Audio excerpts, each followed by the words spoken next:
Kain po tayo. Ito po ang aming pagkain ngayon.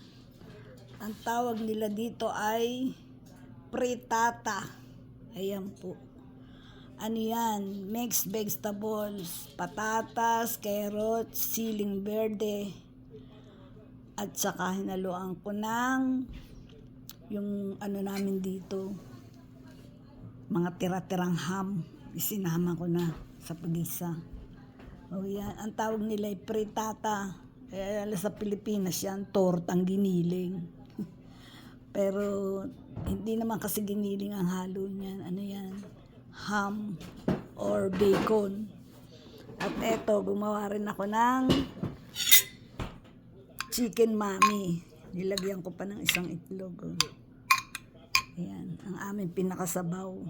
Mami. Oh, ayan, oh. Kain na po tayo at tanghali na naman. Ito naman ang aming tanghalian. Chicken mami and frittata. Yan. Kain po tayo.